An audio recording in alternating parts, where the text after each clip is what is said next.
আচ্ছা এটা কি আছে রে? এটা কত করে দাম? 20 টাকা। আচ্ছা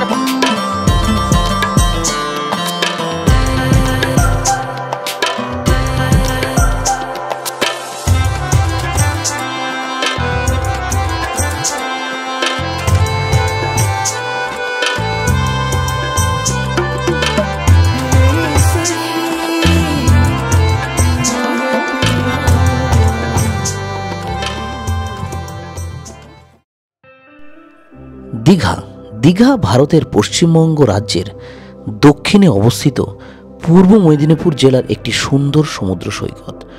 সমুদ্র সৈকতটি বঙ্গোপসাগরের উপকূলের একটি অংশ।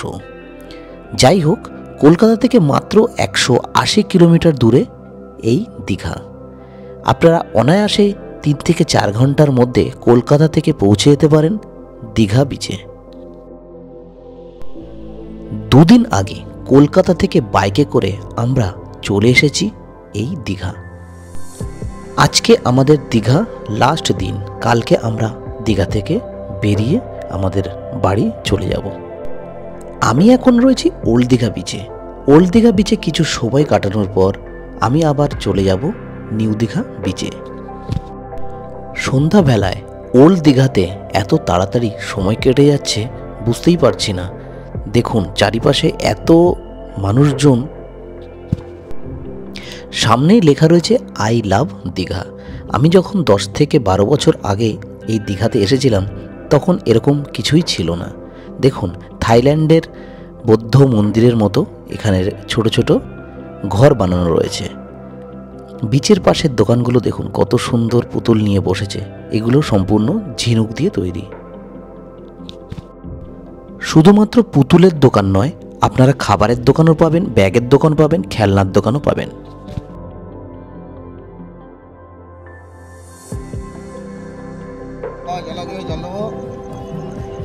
আচ্ছা এটা কি আছে রে? এটা কত করে দাম? 20 টাকা।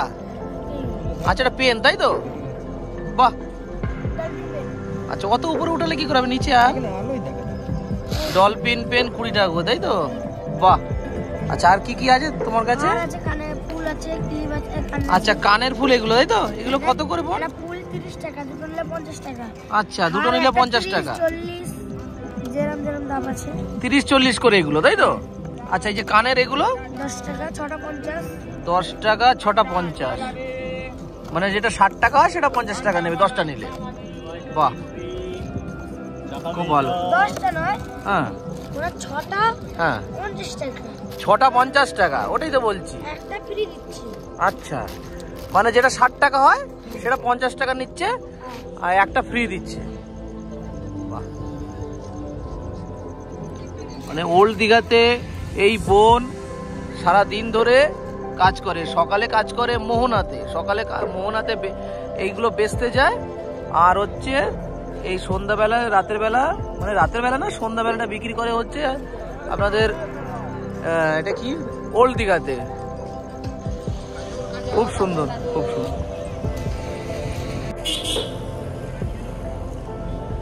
আচ্ছা বিকেলবেলা আমরা একটু ঘুরতে গেছিলাম ওল্ড দীঘাতে। তো ওল্ড দীঘা দেখা হয়ে গেছে, এবারে আবার চলে এলাম নিউ দীঘাতে আমাদের হোটেলের সামনে।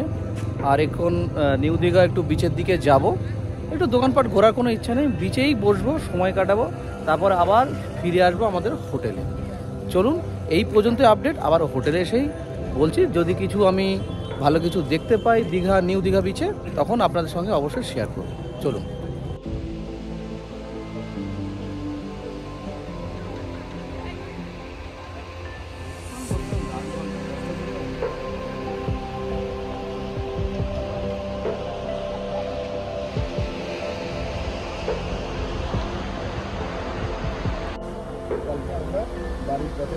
আপনারা শুনতে পাচ্ছেন সমুদ্রের খুব সুন্দর ঢেউয়ের শোষো শব্দ, এবং সেই ঢেউ আছড়ে পড়ছে সমুদ্রের কিনারায়।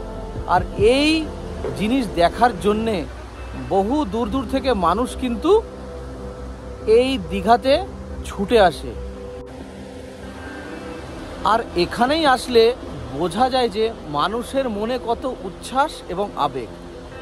তো এই প্রাকৃতিক পরিবেশ দেখতে আপনারাও আসুন আর নিজের মনের যা ক্লান্তি সেটাকে দূর করুন। আপনারা নিশ্চয়ই আমার এই ব্লগটা দেখছেন।